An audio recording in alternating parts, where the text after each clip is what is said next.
Hello and welcome again to Trio TV. I'm Iain McNay and my guest today is Dana Gillespie. Hello Iain. And Dana's quite a fascinating character. She's recorded, we worked out, she's been involved with 69 albums, of which about 50-ish are just her, others are involving other people as well. And there's been a change in her music over the years. I've got a few here which will show us stills at the end of the interview. And I think the great thing about it for me is she has a great passion for life. She's done so many different things, hung out with and worked with so many fascinating people, and we'll try and cover as much as we can of that. So, Dana, the interesting thing for me was, when I was reading your book, was that at 11 years old, you had to change your name. Well, my full real name is Richenda Antoinette de Winterstein Gillespie, and I said to my mother precociously at the age of 11, I'm going to be famous when I grow up, and I don't think I should use the name Richenda, because I come from a very old, illustrious English family. There are three families called Buxtons, Gurneys and Fries, and my four greats grandfather was a man called Sir Thomas Fowle Buxton, who almost single-handedly with William Wilberforce abolished slavery. And however many greats mother was a woman called Elizabeth Fry, who was up until recently was on the £5 note because of prison reform. So I come from a long line of do-gooding people in the family, and the whole point about the name of Richenda is it's just meant to be kept in the family. And I said to my mother, if I become famous with Richenda, somebody else is bound to use it. You know how everybody calls their children Kylie or Megan or something. I didn't want my name to be ruined, so I said from this day on I will be known as Dana. And if I've ever done anything clever in my life, it was that I'd persuaded everyone, even the school I went to, everyone then respected and your parents were okay with that? They were okay, yes. Yeah, my sister has a daughter who's called the same as me, Richenda Gillespie, because it has to stay in the family. Because your willpower came out. Yes, at a young age, didn't it? I was a precocious thing. Well, I was always very strong, but my memories of being a child were climbing trees, chocolate, although it was a rarity in a way after the war, dogs, cats and music. When I look back, I wasn't interested in that much else, but music had already got a hold of me as a child. And you heard Sandy Nelson. And that inspired you, I think. Let There Be Drums. Yeah, there was also, I grew up in what was lovely leafy countryside in Woking. I suspect it's now just glorious suburbia. But in a beautiful Edwin Lutyens house where the gardens were laid down by Gertrude Jekyll. So it was a beautiful house, and it's where, in the old days, Gerald Balfour, the Prime Minister's brother, used to go there. Winston Churchill apparently wrote some of his speeches there, apparently in the days of when a lot of Orientalism and seances were going on. This house had, and I quote, it was steeped in ectoplasm, so they always said. Anyway, so it was I grew up in the country, mad about music and animals and things, but I was kind of strong-willed, and so my parents just kind of let me get on with things. I was never really told, no, you can't do this. Thank God. But they bought you a drum kit? No, I bought it myself. You bought it yourself? Okay. Yeah, so in the local cinema was Sandy, I don't know where I first heard Sandy Nelson. Didn't he have a wooden leg? I think he did actually. Somehow, I don't know. And I saw a film with an Australian boy of about 11 called Sean Scully, and he played the drums. I thought, this is what I want to do. So when eventually we moved to London and I was 10, I used to go down Shaftesbury Avenue where there was a shop called Drum City, and I would drool outside the window of Drum City because I wanted my own drum kit. So I was a paper boy from the age of 11 to 15, making 12 and 6 a week. So I had my own money every morning between 5:30 and 7 before going to school in Sloane Square, and I bought my own drum kit. And because if you actually buy something yourself, nobody can tell you not to do it. And you value it too, because you earned it. Well, also I was brought up with the thing that, the HP, hire purchase, didn't exist in our family. If you wanted something, you worked for it till you got it. Yeah. And I had enough money to go to the best drum teacher on the planet then, a man called Frank King. Sadly, he's in that drummer's paradise in heaven. And he was great because he played left-handed, so when you sat opposite him, it was a mirror image, and great for learning. And he was just in Archer Street, right where the Windmill Theatre is. So at the age of 13, I was permanently in and out of the red light district, going to my drum classes. Yeah.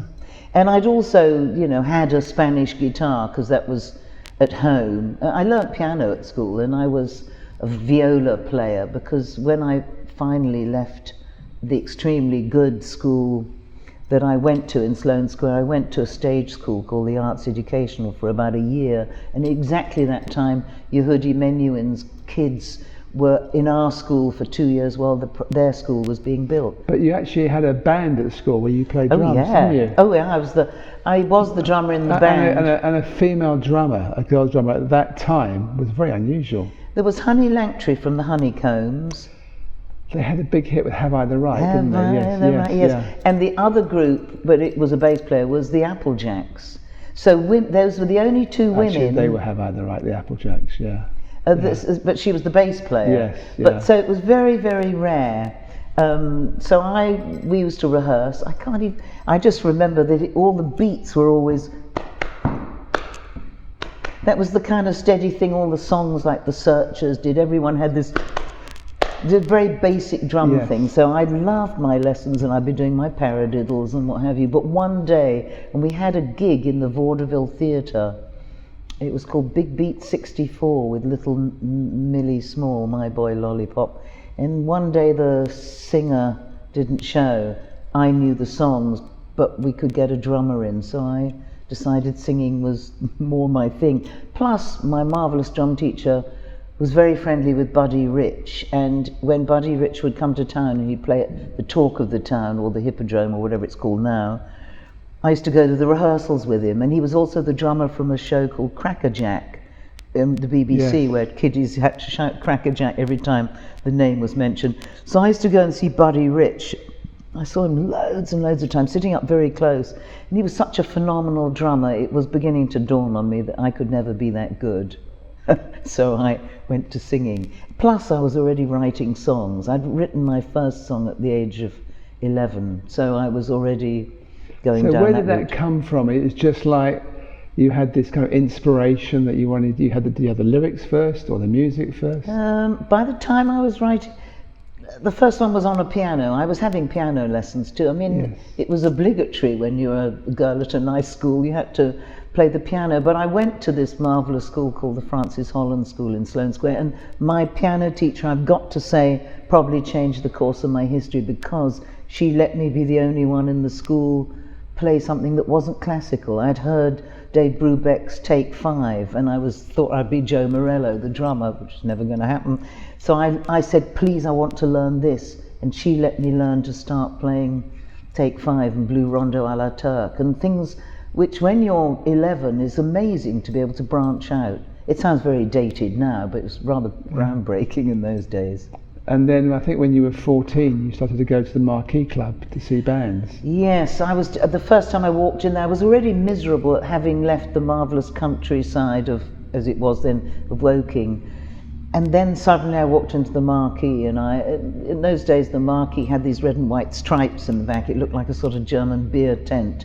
And up there playing was, I suppose it was the Yardbirds, I think, maybe then, or the Action, or the Who. I think they may have even been called the High Numbers then. I just knew that there was an energy up there, and the fact that you could see musicians actually dripping with sweat, whereas on television, the only television you could see in those days was 6/5 Special, which was, okay, they might have had a bit of glistening on them, but they didn't really drench with sweat.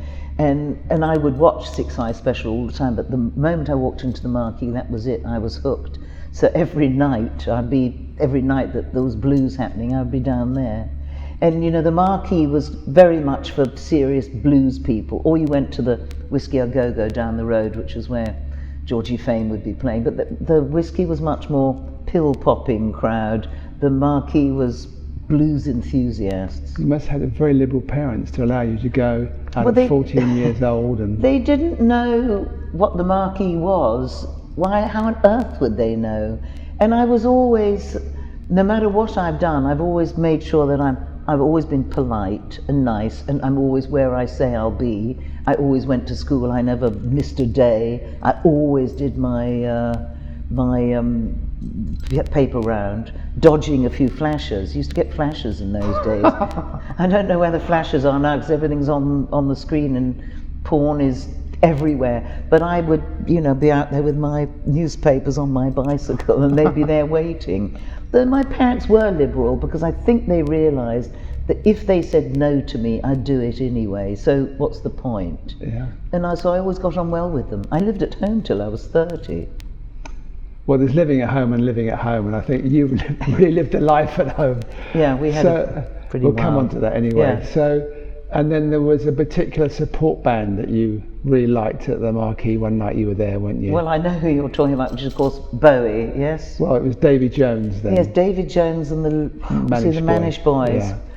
Well, I wasn't looking for anything in those days. I was just happy to see the music, but it's a kind of well-known story, but the show was over and I was at the back of the club brushing my hair, my Mason Pearson brush, of course, and I had, in those days, waist-length peroxide blonde streaks, and he came up from behind, took the brush out of my hand, carried on brushing, and just sort of said, "Can I come home with you tonight?" And I said yes. I suppose I was, 14? Just 15 maybe, can't really remember, could have been 14.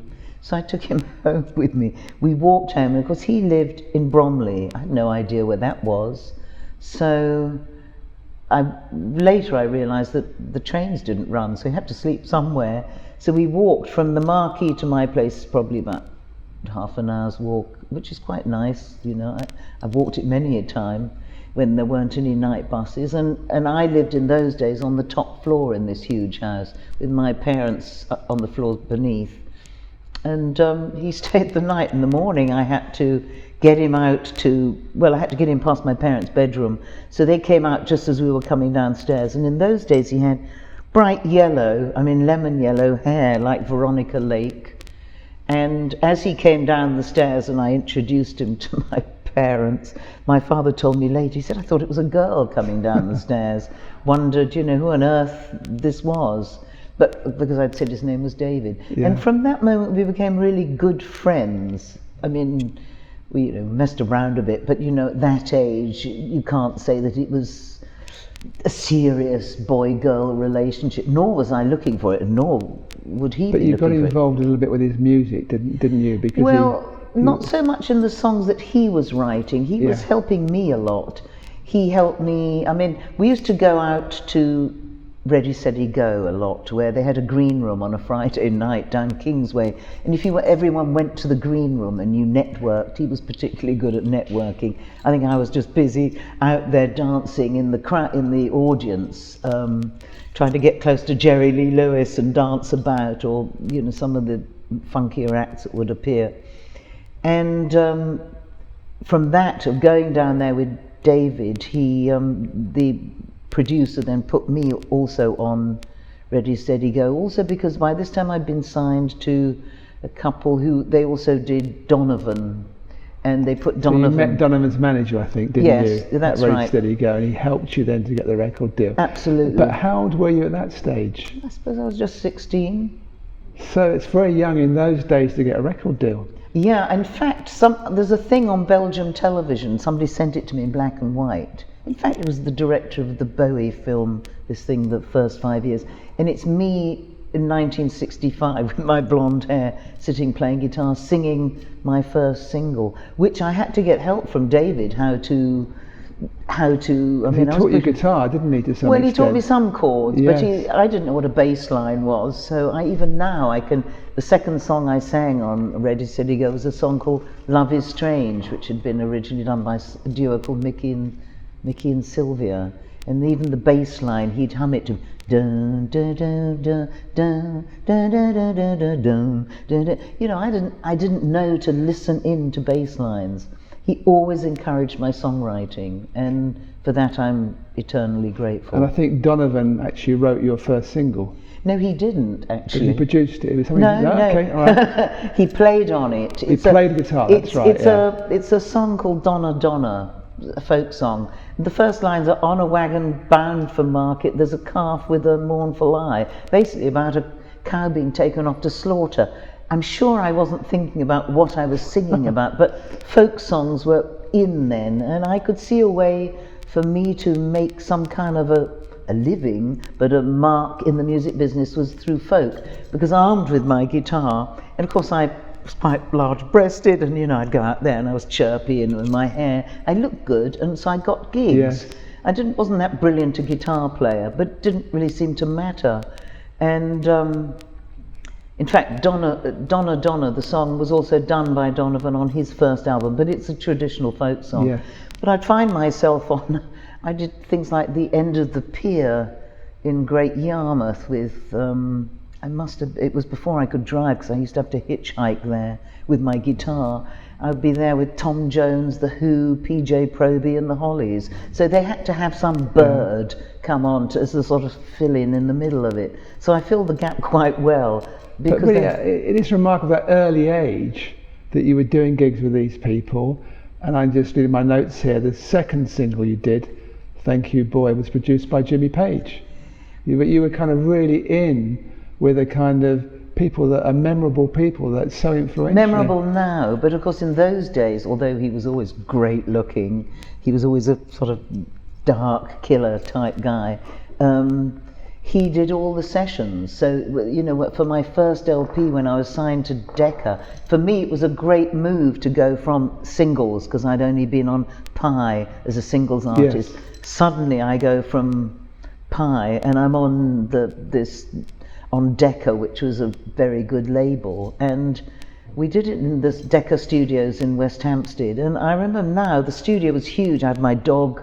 I always used to go everywhere with my Norwich Terrier, and she would sit there, and all the musicians we had Jimmy Page on guitar, another one called Big Jim Sullivan, and he's in the great band In the Sky, John Paul Jones on bass, all the top guys were there, but they were just the session guys, and loads of string players waiting for the musicians' union 1 minute past 4 o'clock and the fees double. Nobody can afford those kind of things now, but they did in those days. Yeah, but there's faith in you because they're really investing in your career.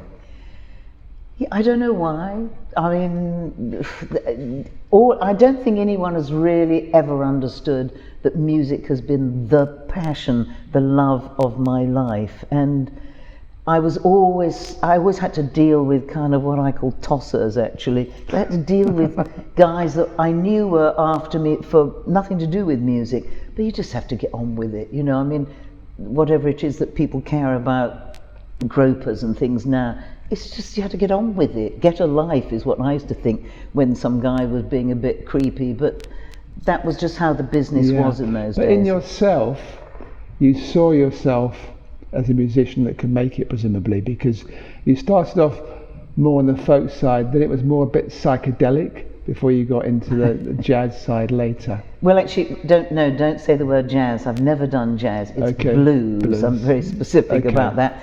The folk thing, in a way, came about because anyway, I couldn't afford a band. I didn't know how to get a band together. Yes. A folk singer, you go out and have Guitar Will Travel. And I remember one of my first ever professional gigs was at the opening of a garage in Taunton.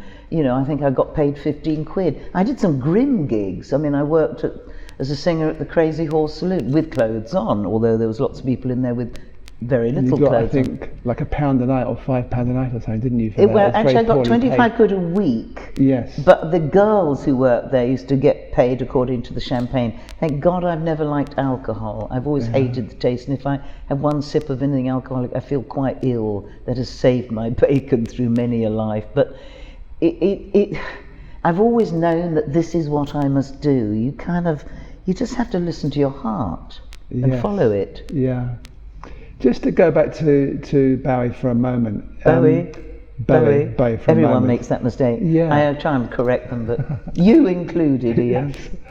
So you describe him in the book as a bit of a cold fish at times. What was he? at that stage, what was he really like to hang? You hung out with him, you were friendly. He used to stay over a lot. He was never cold with me, but I could see that as a person he was a kind of cold character. I think that probably stems from growing up in a house that had relatively little love in it. You know, I was actually quite taken aback when I walked into his parents' house in Bromley. Because you met his parents, yeah. Yes, I did. They sat me down and we had these tuna fish sandwiches. Because I come from a house where social intercourse was the norm. I would be up for dinner parties with my parents and their grown-up friends. And I went to abroad for holidays, which was kind of rare in the 60s and 50s. And suddenly I'd gone, it sounds a dreadful thing to say now, but you have to remember the times. It's the first time I'd ever been into a working class house. And a tiny, you know, now you can look at Coronation Street and you see all these rows of houses and you see how the other half lived. I had no idea. I got on a train, my first time ever on a train on my own to go to Bromley. And there we were at his house, and it's just there was no communication within the family. I found this kind of cold. This was very odd. But with me, hanging out, he was just normal pal, mate. You know, we had a lot of fun. You know, he'd be going shopping down Carnaby Street because that was the in place then. I'd hang out with him. I always knew from the off I was never going to be Mrs. Jones. Perish the thought. Anyone who thinks they're going to marry somebody like David Bowie or Jones as he was then.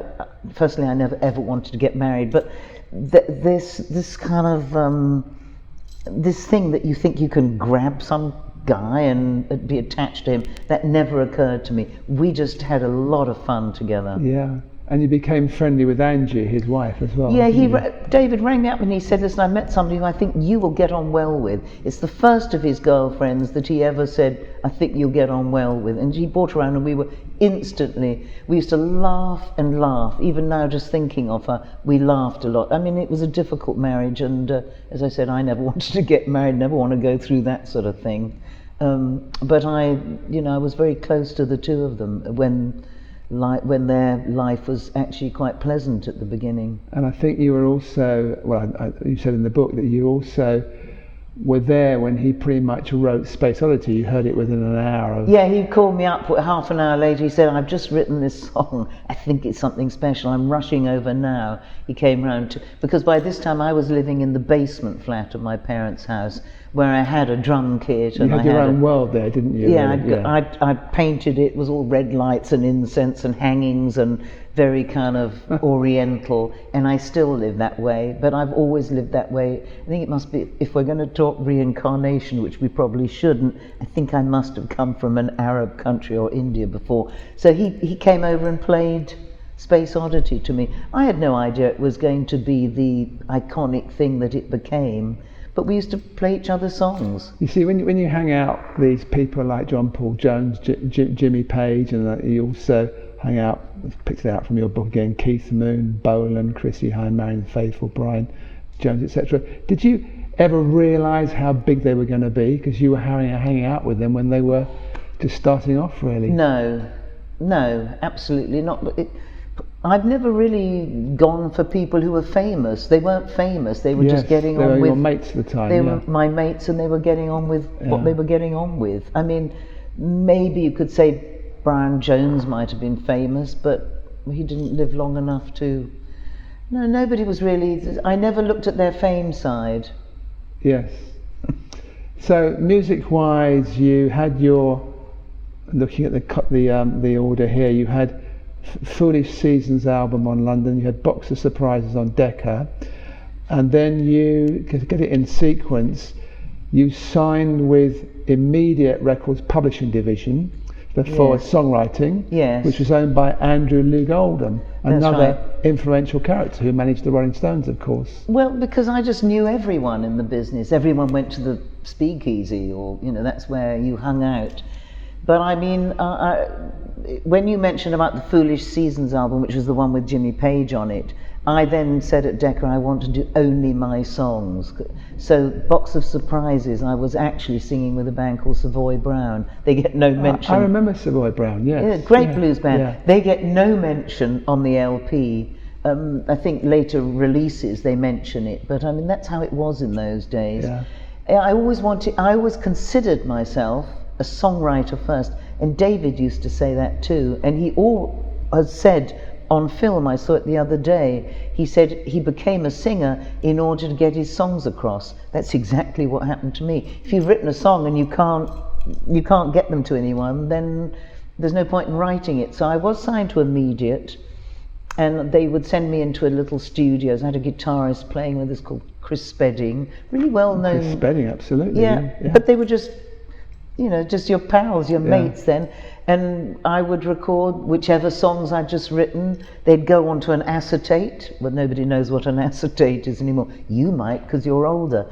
Somebody wrote me an email the other day, came in off my website, and they said, what is this? And they had a photograph of it, of what looks like an LP, dreadful quality sound, and what is this song? And I said, you don't know what an acetate is, do you? Because of course you can only play them about 5 times, and that's it. But that's how we would record, yes. And then Immediate would take the songs and catalogue them. And I suspect when Immediate folded, and I used to know Andrew Oldham really well, because he was best friends with one of my closest friends in the world, Gerard Mankiewicz, who was kind of top of the pops rock photographer, did all the iconic Jimi Hendrix and Stones pictures, including most of my CD covers. Yeah. So, and then through David Bowie, you met Tony DeFries, who was just started to manage Bowie. Well, Bowie and I always said that, he always said to me, what I really need is a decent manager. Even now, I think I said it to you earlier today, I'm always looking for a decent agent or even an indecent one, because they are as rare as, they're really rare. So, he was searching, like me. He and I both, by the way, auditioned for Hair, and we both got turned down. Bowie, that is. So, he called me up one day and he said, I think I've met the man who actually is going to manage me, and he said, and I think he'd be perfect to manage you. So I go with David up to the offices in Regent Street, and there is Tony DeFries with his big afro haircut, swaying. He used to sort of sway always with a big cigar in his mouth, and I instantly adored him, because, as did David, because there was a man who would say to us, there, you go and record there, you go and rehearse there, you can have whatever you want, you can have this lighting man, these musicians, we'll get the studio, everything we wanted, he got for us. What a blissful existence.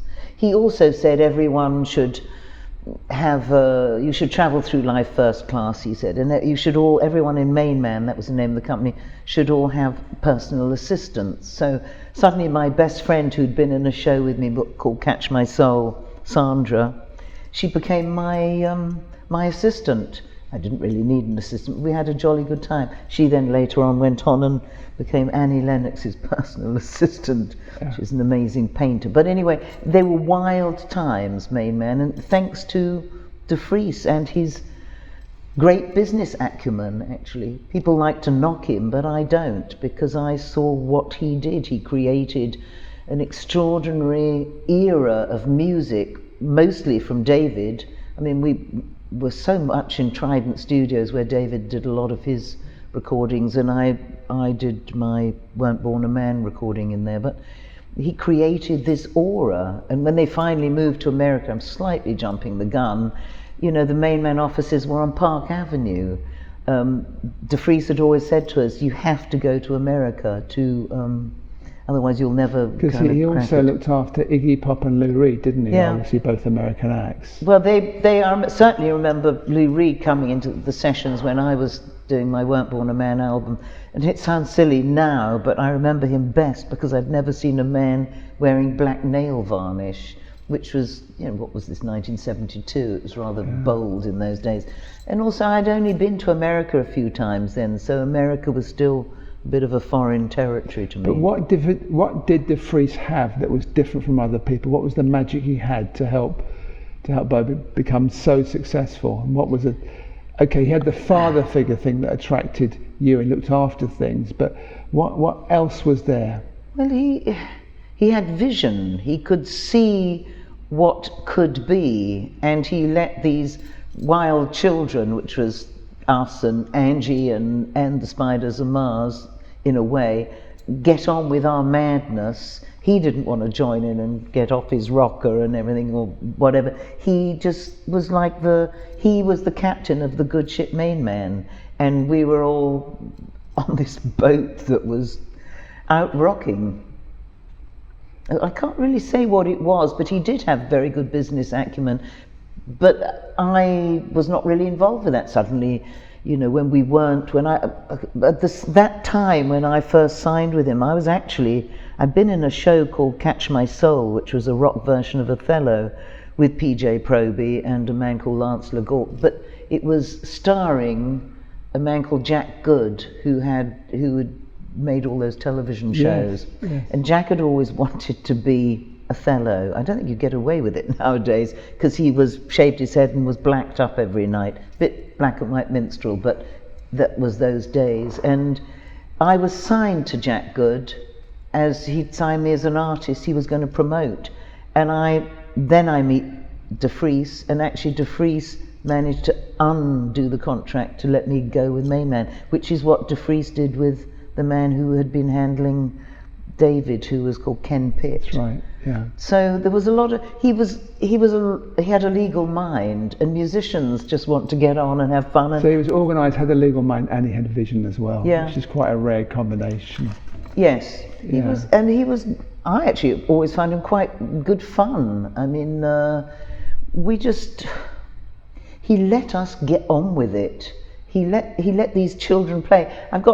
For example, he said, no, you should take loads of Polaroids. So he gave me a Polaroid camera, and I could get unlimited, and film was really expensive in those days. And I mean, I got pictures of me, we all moved to America, I'm in the Gramercy Park Hotel, I get a keyboards in there, I've got musicians coming in, and David was in the Sherry Netherlands for months and months. He wanted a grand piano, it was bought in, all the musicians would be hanging out. I was staying in there for weeks and weeks and weeks with David and Angie, and the baby was then there, and he just let this rock and roll circus go ahead. And when David, for example, came out and he said, I've just been with Andy Warhol because there's this show called Pork, which came to England, and all the people starring in Pork, like Cherry Vanilla and all these rather unusual American types, David was very attracted to this, and he said to DeFries, this is who we need on our team. So suddenly all these people who had basically been almost out of work actors found themselves being sent into mega bucks meetings as Mainman, PR woman, or DeFries' assistant. I mean, they'd never done anything like that before. They learnt quickly though. Yes. Because if you've not been told, no, you can't do something,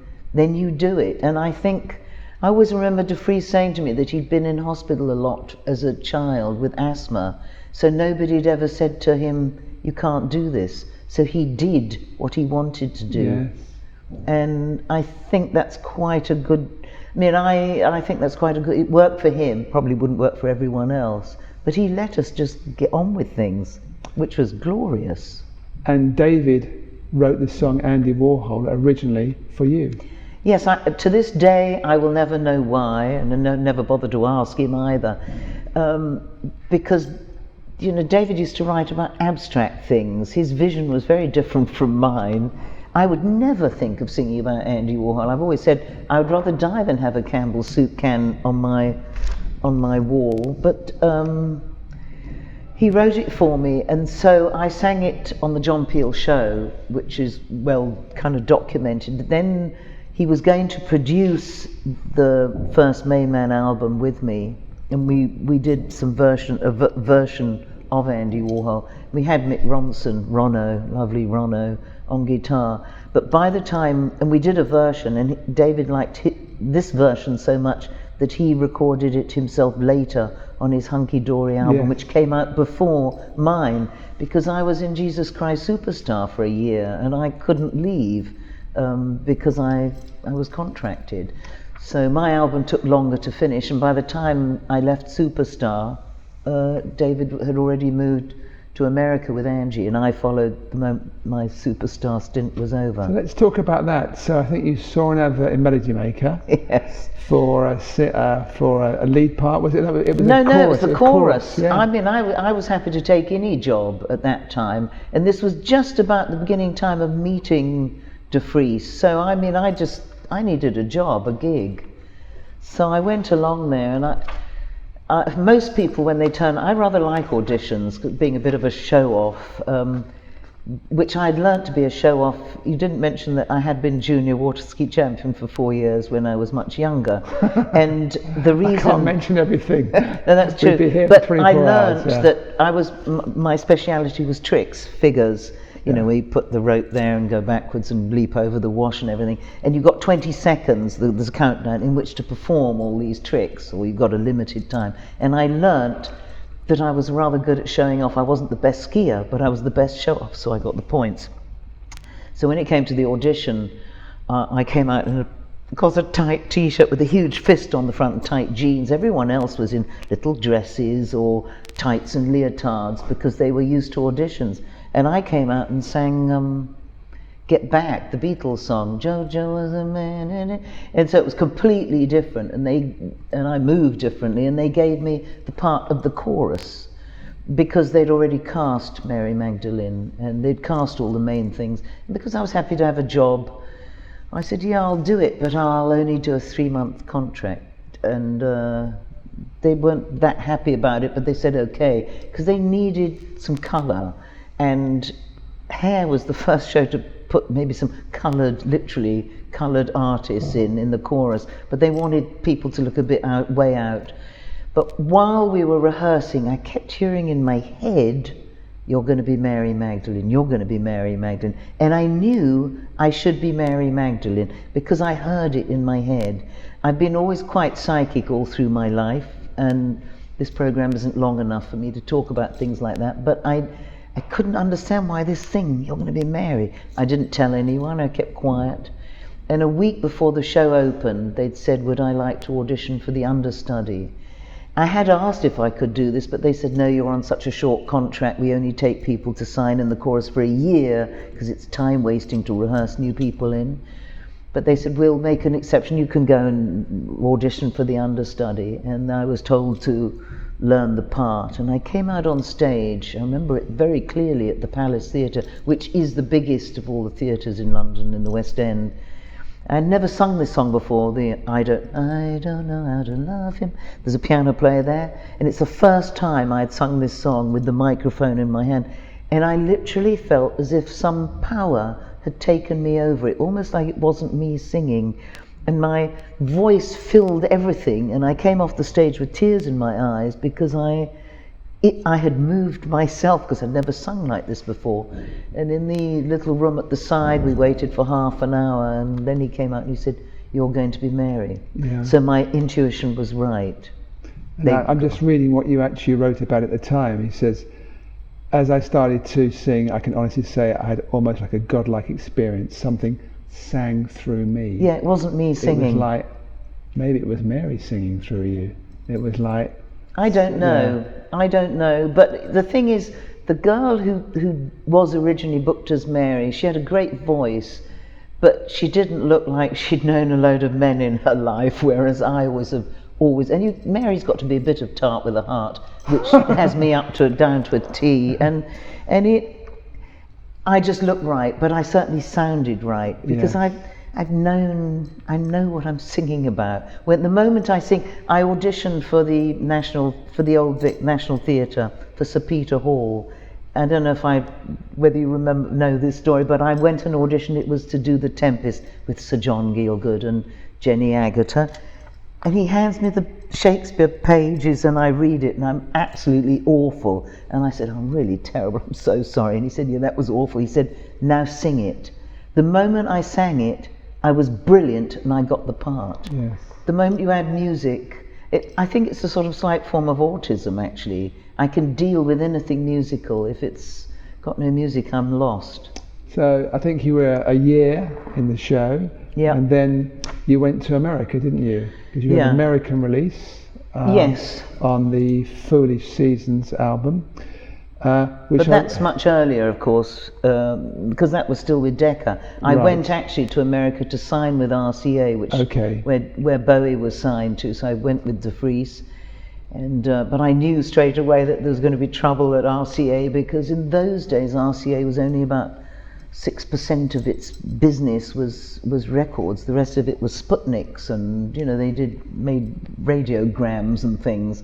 And the head of the record company didn't even know who his artists were on the label. But he gave me a piece of Elvis's shirt, because Elvis was on the label, so I was happy. And but you toured, didn't you, in America then? Yeah. And I was very lucky, because when Bowie himself wasn't doing gigs, I was able to use some of his musicians, like Mike Kamen and Earl Slick, his guitarist, came and played with me too. But basically... And you were headlining at that time, or you were supporting other acts, or both? No, they were headlining. I never did support acts. In those days, I don't know if it's still the same now, but it's certainly back in England too, you could do universities, and I'd go out with my band. I had probably one of the world's most famous drummers in my band called Simon Phillips. Okay. He was only 16 when he was in Superstar with me in the show, and I pinched him and we went off to America. He plays with everyone now. And then of course Mainman collapsed. Well, it sort of folded. It had gone. I mean, already when I did my second LP for them, which was Ain't Gonna Play No Second Fiddle, nothing to do with me feeling about second fiddle to Bowie, which people assumed, which was false. It was only because I was so in love with the blues, and it was an old blues song, and I wanted to get back to my roots. So I did the album in Island Studios, and I was so caught up with having a great time, and it was a party every night in the studios, and we were recording and having a good time and to do the album. I didn't really notice that all that was happening in America, because I chose to record back in England, where I knew I could get the musicians I wanted, that basically things were starting to crumble. And I suppose the relationship between DeFries and Bowie was getting bad. So, but I didn't really see it. I knew about it because I was actually with DeFries on the island of Mystique when the final telephone call went through. It took 2 days to make a call in those days. This would have been 1974, I think, to ring. He rang David and they both said, we can't, that's it, the end of the line, literally. But both Bowie and you didn't work for a time, did you?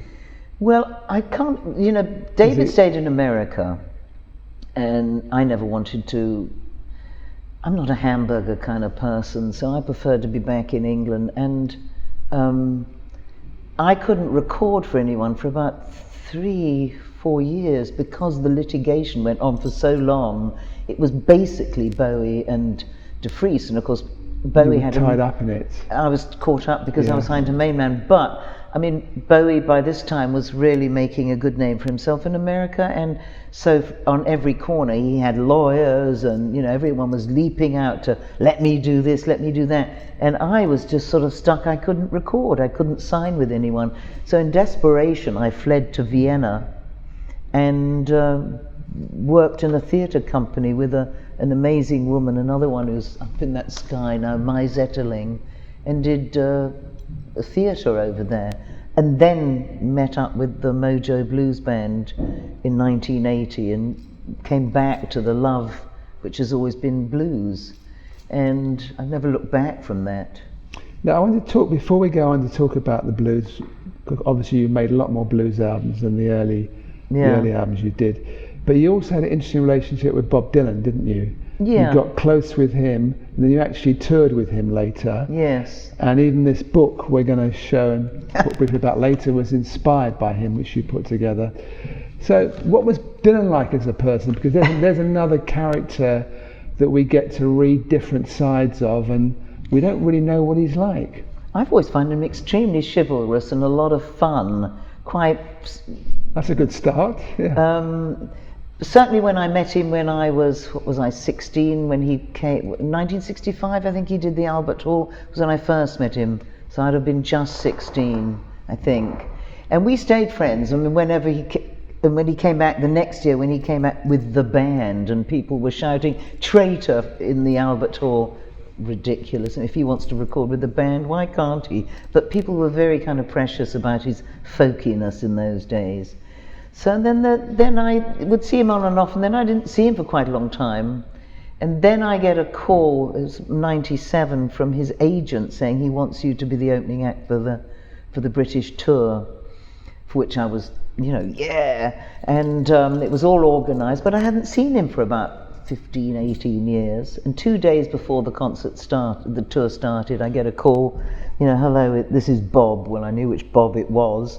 Although I know of quite a few Bobs, but this is Bob. He said, "I'm coming over to talk to you. I'll be there in half an hour." And there he was, half an hour later. Walked into my house. He did something that I really like in a man, rare though it is, though. He goes straight to the books to see. I mean, these days most people can't even read, but I'm a reader. He looked at the books, and we talked for 4 hours. He lay on my sofa actually with a fennel tea. And I've always found him gentlemanly, and I actually said to him, "Why have you asked me to do this tour after all these years?" And he said, "Because I always remembered, in the 60s, you said you were always so nice." Well, I don't know that nice is particularly the word that one wants to be remembered by, but actually it was a good thing, because he could have thought I was awful. So he went into the top floor of my house. We were giving him a guided tour. And of course I have an Indian guru called Sai Baba, and he immediately said, "Oh, I know who Sai Baba is," because he was very friendly with George Harrison, and George had been with Ravi Shankar to see Sai Baba. So anyway, Dylan pulls out a book from my shelf and says, "Can I have this book?" And it was a book of quotations of world religions. And when he left, I thought, "Hot damn, he likes quotations. I've been collecting quotations for 20 years. I'm going to put a book together too," which is how that book Mirrors is. of Love. Mirrors of Love. Yeah. And it's words of wisdom through sages, a lot of Sufis and uplifting philosophers and things through the last couple of thousand years, with great artwork. Yeah. Because Jörg Huber is a phenomenal artist, but he lives in Vienna. And so it's, in a way, it's thanks to Dylan, and Yes. he's got a copy. So you were in the play in Vienna, and then I think shortly after that you had a hit single in Vienna. Is that the right sequence? Yes. I was singing with the blues band there was a couple of years actually of singing with the blues band. I was commuting. I had my own band back in England. I've always had the London Blues Band. I've had for a long time. A few people have changed about in it. I've had the same sax player for over 35 years in my band. The London Blues Band happens to be, in my opinion, about the best blues band that Britain can have, because they're just phenomenally good. However, I fell in love I've always been in love with Indian music, because in the 60s I used to go with Jimmy Page or whoever. We used to go and listen to Ustad Vilayat Khan or Ravi Shankar or Ala Rakha, any of these guys that were playing, and it was rare. You couldn't even get a stick of incense in those days. So I did this song, which is very Indian influenced, called "Move Your Body Close to Me," and by some strange fluke it was a huge hit over there. I can't get arrested in this country, England, but anywhere else I can be. So with your blues music, you met up with Ted Carroll, who I've known for many, many moons as well, at Ace Records. Yeah.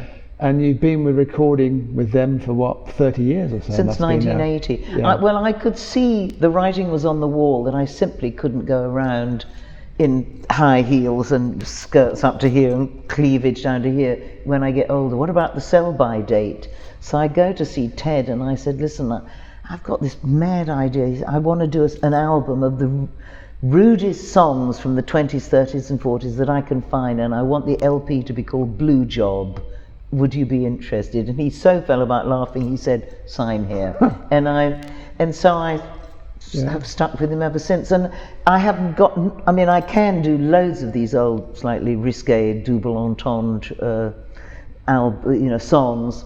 I do other types of blues as well, but sometimes I go back to my roots, and I've just had a few months ago another album out called Take It Off Slowly, and finally I got a song that I've written in this old style, because it's very 20s and 30s, Big Bill Broomsy sort of songs. I've got this one song out called The FCK Blues, The Only Thing That's Missing Is You. Yes! When you're my age, you can get away with anything.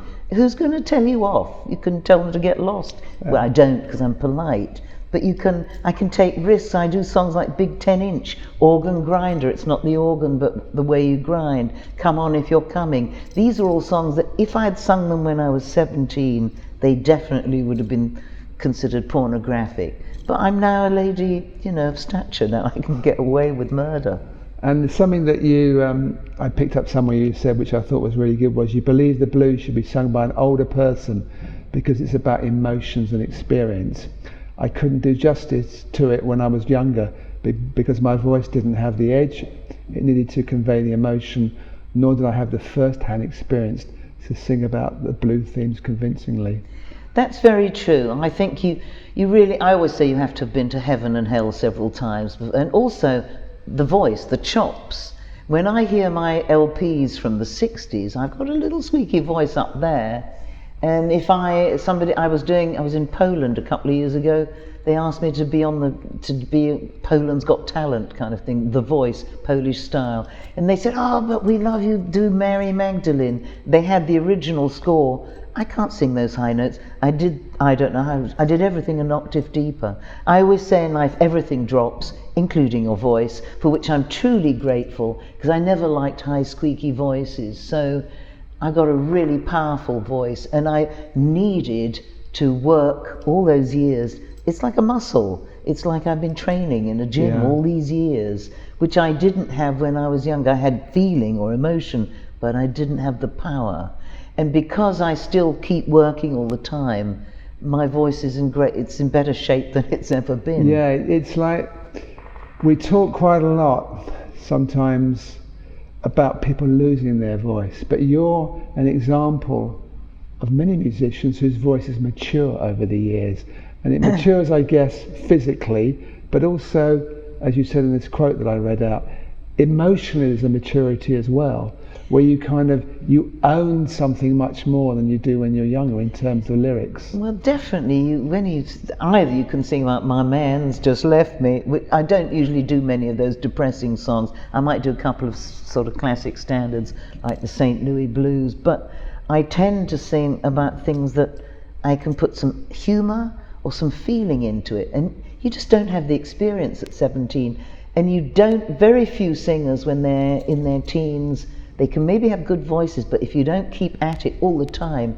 you lose your voice. I mean, Joss Stone has a great voice, and she started very young, but it's very, very rare that the soul, that the oomph, that the balls are there, because you have to earn your own balls as you get older, in a way. You have to earn your own balls, that's true. I definitely earned mine. Yeah. We should just, before we finish, we should talk about Sai Baba and the spiritual side of your life. And it was interesting because I think you were given a book, Man of Miracles. Yes. When you were in India, you were given the book, someone gave it to you? No, it was back, I was actually in Switzerland, okay. And I had a 12-hour train journey to do, and I had nothing to read, and an Indian friend of mine said, read this book, and I was thinking, oh God, this is such a slim volume, and I speed read, this is going to be, what else am I going to do for these 12 hours on my way to Vienna? And the moment I read Man of Miracles, I had this feeling, this is the truth for me. I must go and find out that if there is somebody on this planet doing what this book says he was doing, and I'm not just talking about materializations and miracles and things, it's something to do with transformation of the heart. And this struck a chord with me, and 3 weeks later I did something that I never ever do. I leapt on a plane on my own to India, and I had such a feeling that I had a feeling he was pulling me in like a fisherman. Sai Baba, we haven't said who Yeah, it it's is. Sai Baba, yeah. yes. And for those that don't know, I mean, he's been physically off this planet about 5 years now, but he had a big mop of afro hair and wore an orange robe. And I had a feeling he was bound to go, yes, hello, I've been waiting for you, because I had this ego, of course. I had a feeling he was waiting for me. Actually, he was, but I didn't know in what sense. But he ignored me for 12 years. But I kept going back, and then I started listening to all the music in Sanskrit, which is called bhajans. But let's start first of all, because I found interesting that when you got there, so you've lived a life and you'd have many privileges in many ways, and then when you get there, you find the living accommodation is basic to the extreme. Huge sheds with women, I mean, men and women were seriously segregated. Yeah, I mean, you just had your body space. This is not your style at all, segregation of men and women. But then I thought, well, you know, if they're all doing it, so can I. And in fact, I had some really good times in there. I mean, you had to be careful, maybe monkeys and things. It was really, mosquitoes were the worst things in those days. But what, I'm interested, what kind of, you get there, you read the book, you get there, you have these very basic living conditions. So what was actually keeping you there? I listened to my heart, and something inside me said, this is right for you. I can't tell you. I mean, I've seen Sai Baba in action. There'd be thousands of people. We might be sitting, talking, blah, blah, blah, sitting on the floor for hours, where he would come out and there would be pin drop silence. Thousands and thousands of people, pin drop silence. We weren't told to be silent. He brought out this feeling of love. I've seen full-grown men and women burst into tears at the sight of him. I used to go there with my mother in her 80s. I mean, I took groups of people. I took Frankie Miller, who had that hit. Oh, darling. He went there, took him there with his wife in the wheelchair he was. So, I mean, many, many people have been there, and I just knew that this was right for me. I didn't know how it was going to play out, because I was always sitting at the back. So I've had a bad leg since I was caught in an avalanche when I was 15. And in fact, it was my bad leg that caused me to leave Jesus Christ Superstar. After a year, I couldn't stand anymore. So I was always at the back. But I was quite content just to see a little dot of his orange robe from afar, because I knew that he wanted me to be there. I just felt like I was tuned in to something that was important to me. And it radically altered my life, actually, because I came home the first trip saying to everyone, I've seen something fantastic. It's all happening in India. And everybody said I'd lost the plot, except for my parents. They said, we know you well, and if you've seen something extraordinary, we believe you. But within a few years, I started taking people out there, and they were affected too by it. Now I also get invited all over the world to go and sing and talk about him. Maybe he's always said that it's not a religion, it's his message of love.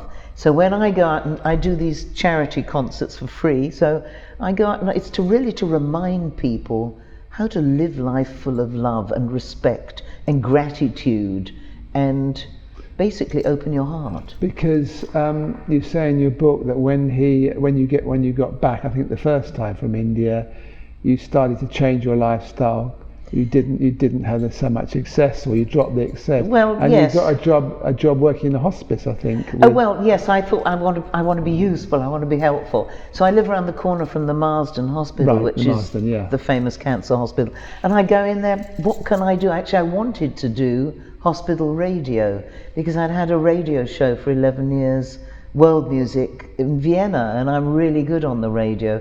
But nobody obviously wants to let their hospital job go as the hospital radio. So I became a volunteer pushing the trolleys in and out around the wards, because actually, if you're cheerful and happy, then people respond to it. And wherever I go, I don't get angry, I'm not unhappy. How can I be? Because one important lesson that Sai Baba taught me is that we are all one. I mean, you know, we're the same as everything. We're all, and I always say it's a bit like bringing it down to the simplest form of quantum physics in a way, because we're all matter and energy. There's not much difference between me and this glass of water and a plant, and you.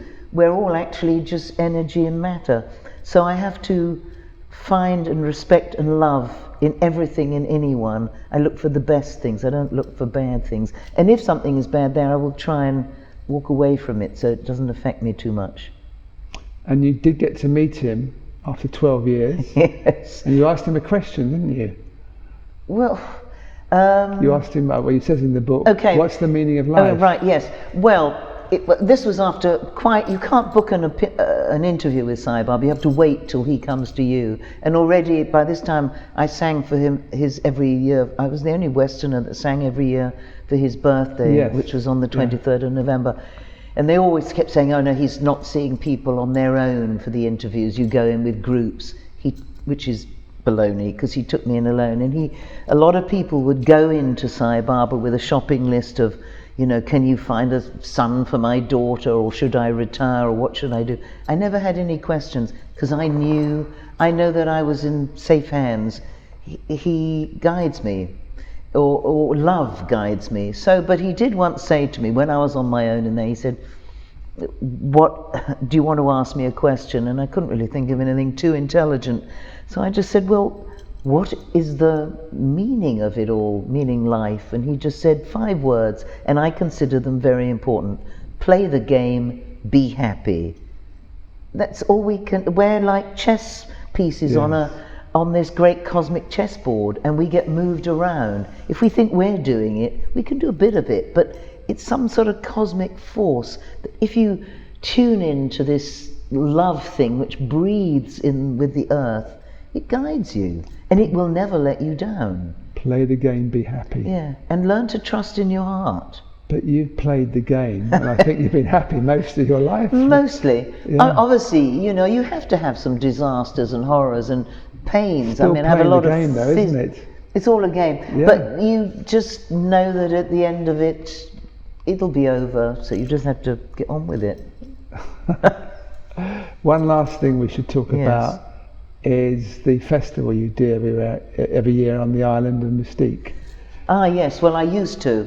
You don't do that now? Okay. Yeah, as of 3 years ago. I did it for 20 years. I used to go to the island of Mystique from the early 70s with my mother and stepfather. And I actually went to school with the girl who was the sister of Lord Glenconner, who owned the island. So I used to go out there, and there's a man out there called Basil Charles who did own Basil's Bar. He doesn't anymore, and he always loved the blues. So one night I said to him, look, I sing the blues, I love the blues, you got a venue, let's start a festival. It was a bit like Mickey Rooney and Judy Garland. Yeah. And it started very small. Basil Charles has a charity which is to raise money for getting children to go through schools on the neighbouring island. Mystique has got loads of wealth, but the next island, St Vincent, doesn't have loads of wealth. And so we ran it for 20 years. And I did the kind of work, getting people on and off stage, providing the musicians, and recording the CDs every year, which would be sold to raise money for the charity. And then 3 years ago, there was kind of changes, and he's sold the bar, and everything's changed on the island, so I don't go back there now. And one of the sponsors was Felix Dennis, I gather. Lovely Felix. I've never met him, but what a character he sounds. One of the greatest guys on the planet. I mean, in case for those that don't know who he was, when you look back at the obscenity trials, Oz, he was one of the 3 got sent. He told me it was the only time that John Lennon actually marched with John Mortimer, who was the legal man, Rumpole, to fight for the freedom of these 3, which they got. They all marched down Park Lane. I mean, I used to march in 1962, I remember, with Bertram Russell for the CND. That's what one did, you all wore black and everything. But Felix Dennis had that, and then he made millions. He made millions with various magazines. Yes, he was a big publisher, Yeah. He was always great, and he sang every year. He was allowed to sing one song that went on the album. So after he'd been, this is the Mystique album, and after he'd been on it for about 12 years, I said, I think really you should have your solo album. So I got all the songs through the years, and he's got a solo album out. But sadly, he's another one in that great that great madness in the sky. Okay, have you got a final word for us before we finish? Well, play the game, be happy would be pretty good, actually. I don't know that I have. You've had a very full life. That's I think the wonderful thing about you. You've done things that you love. You've taken risks, I guess. Oh yeah, I've nearly died a few times. Yes. And you know, being caught in the avalanche, I had to ask myself, am I dead or alive? I really didn't know. When you face death a few times, it puts a different slant on things. I just go back to, where is it? Here it is. No, it's this. Trust in Your Heart, which is the last album I did, because it's so important. People forget that everything you need is within. You just have to learn to turn within. It's a great way to finish. Hope so. Thank you very much for talking to us on Cherry Red TV. Yes, Cherry Red. But we didn't even talk about the Mainman re-releases, the double album. We're going to talk about that separately. That'll be a separate piece at the end of the programme. Yes. Play the game, be happy. Thanks a lot for watching Cherry Red TV, and I hope we see you again soon.